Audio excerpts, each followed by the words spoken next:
Olá pessoal, bem-vindos a mais um Ponto Contra Ponto. Desta vez nós vamos falar sobre um quadrinho mexicano do Chapulín Colorado que, para quem não sabe, esse, pelo que parece, é um dos quadrinhos que é da época do seriado mesmo, tipo aqueles que a gente via em alguns episódios com o Chaves segurando, ou o Seu Madruga lendo o gibi do Chapulín Colorado. Pois bem, eles realmente eram vendidos, aquilo lá que aparecia nos episódios era mais um merchan mesmo. A história em específico é uma especial de Natal chamada Los Reyes Magos e El Chapulín, que, olha só, ela tem um problema que eu sempre notei em algumas obras, tipo animação, filme, série em geral, e eu nunca achei que eu poderia comentar sobre isso, mas eu vou poder comentar aqui. Qual que é o problema? Bom, essa é uma história do Chapulín Colorado que funcionaria muito melhor se não tivesse o Chapulín Colorado. A premissa é uma que você realmente precisa estar em um quadrinho se você não quer fazer algo com uma produção muito grande para um episódio do Chapolin, que é basicamente um garoto que quer ficar acordado para ver os três reis magos, e daí os reis magos chamam o Chapolin para tentar fazer o garoto dormir e eles entrarem dentro da casa. E de certa forma eu posso entender como isso pode fazer o Chapolin ser o protagonista da história. Aquela que a gente viu lá do quadrinho do Chaves e Chapolin, que a última história era do Chapolin de ele indo no mar e tendo que achar o peixe prego, funcionava um pouco melhor porque era bem bobinha, tinha vários problemas, mas o Chapolin era o personagem principal. Aqui, eu sinto que ele é só um acessório pros reais personagens principais, que são os três reis magos. A história deles, a gente segue o que eles estão fazendo. Então o Chapolin só tá aqui porque ele é o Chapolin Colorado. Ele é quem dá o nome à revista. A gente precisa ter ele pra que as crianças comprem e gostem de ler. Não é algo que eu goste muito quando acontece, quando você percebe que aquela história não precisa daquele personagem, ele só é incluído pra estar lá mesmo. E não me entendam mal. Eu não tô dizendo que você não ter o personagem principal ou o foco não estar nele é um problema em um episódio de uma série ou desenho animado. Se você for explorar bem aquele personagem, for mais focado na personalidade dele, não tem um problema. Só que aqui são personagens que vão ter uma única aparição que parecem que foram muito mais explorados do que o próprio Chapolin. E eu diria até que eles foram um pouco mais memoráveis do que o Chapolin, alguns por motivos questionáveis até, que eu vou comentar daqui a pouco, mas vamos por partes.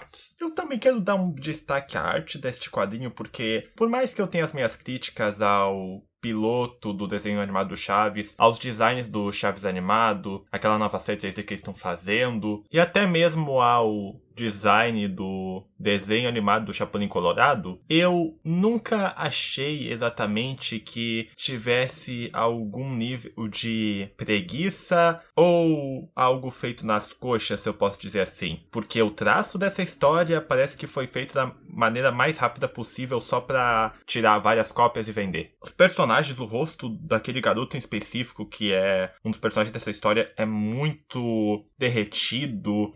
Os modelos deles é muito estranho. É até difícil de explicar. É como se não pertencesse a algo de CH. E enquanto nós estamos falando de design, um dos três reis magos é negro, o que, primeiro, parabéns, vocês finalmente incluíram algum personagem negro em CH, porque eu acho que em novela mexicana até é difícil ter personagem negro, em CH acho que não teve nenhum durante o programa Chespirito, e nenhuma das séries do Bolanhos teve algum personagem negro, algum ator que fosse negro interpretando alguém, mas você tinha que fazer o design dele ser estereotipado nesse nível, e olha, tudo bem, eles não tratam ele como inferior aos outros personagens, e também o rosto dele não é a pior coisa possível, mas ainda me lembra de blackface. Eu não acho que foi proposital, mas pode cair naquele preconceito acidental que é um pouco difícil de você defender. Tipo, algumas pessoas criticam o design antigo do Pelezinho porque ele tem um círculo rosado em volta da boca, mas se você for ver o quadrinho em si, o Pelezinho é sempre tratado de maneira respeitosa, os personagens todos têm aquele traço. É algo que eu acho até progressista. Você pode falar que o design não é apropriado para os dias de hoje, mas eu diria que ainda é bom para a época ainda, era um avanço. Aqui você pode tentar dizer a mesma coisa, parece ser acidental, mas eu diria que é menos porque os outros personagens não são tão estereotipados quanto este Rei Mago. E acaba que a história é um pouco esquecível pra mim. Como eu disse, o Chapolin só parece um acessório para os reais personagens que temos aqui. Eu até acho que a propaganda lá de uma mulher olhando pro Papai Noel parece que é uma revista mais interessante que essa. Enfim, eu diria que se você está curioso para ver uma história do Chapolin Colorado com esse tema de Natal, talvez valha a pena só a curiosidade, mas poderia ter sido muito melhor. Eu não fui fã da arte, a história tem os seus problemas. Não é a pior coisa do mundo, nem a pior coisa relacionada ao Chapolin Colorado, mas eu acho as histórias brasileiras, por mais imperfeitas que elas eram, muito melhores que esta história mexicana escrita pelo irmão do Roberto Gomes Bolanhos. Porque, é sério, se eu te dissesse que o ator do Godines escreveu isso, você não ia acreditar. Você só acreditaria em mim porque tem o crédito aqui. Eu acho que é basicamente isso. Olha, eu acho que eu acreditaria se fosse o Godines escrevendo isso. Porque ele só botaria um monte de ideias no papel e jogaria uma moeda pra cima pra decidir se entra na história ou não. Quanto ao Chapolin não ser necessário, realmente ele não é, mas é engraçado porque na série eles já colocaram o Chapolin contando histórias mais de uma vez pra fazer esse tipo de piada. Ele se enrola, então fica cômica, parece o ideal pra esse tipo de coisa. Seja naquele crossover que ele vai pra sala de aula do professor Girafales, ou seja ele contando do lobo muito mentiroso pro garoto que jogava seus brinquedos. Para ele ser usado aqui, ele teria que ser exatamente o que os Reis Magos queriam, ser uma distração pro garoto, e mesmo assim não tem por que levar tanto tempo ou ser tão difícil. É só o Chapolin aparecer, todo mundo dá atenção para ele fica distraindo todo mundo, os Reis Magos vão e deixam os presentes. É tudo muito prático pro autor e pouco prático para quem lê. É o velho, acessar.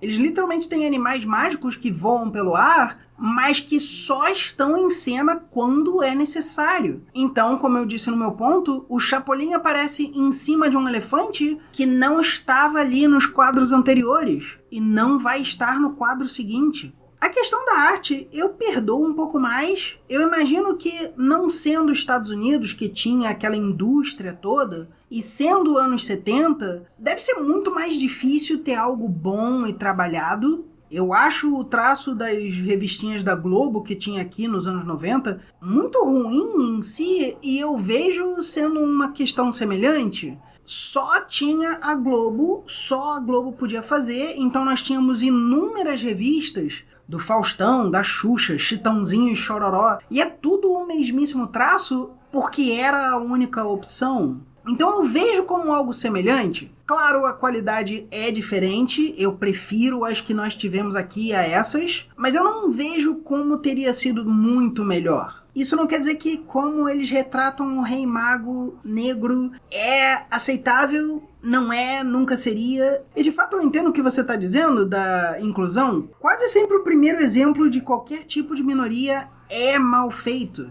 Ele é o africano, ele tem que ter um elefante. Mas ao longo da história ele não é mostrado negativamente, então eu diria que o traço é esse tipo de coisa que se fazia e ninguém questionava. Ainda é muito ruim, mas é o famoso racismo casual. Se você vê a primeira página, a página de apresentação, em que todos eles estão mais caricatos, um dos Reis Magros tem um nariz maior, mas isso não é estereotípico de alguma coisa, enquanto que o Rei Mago que é negro...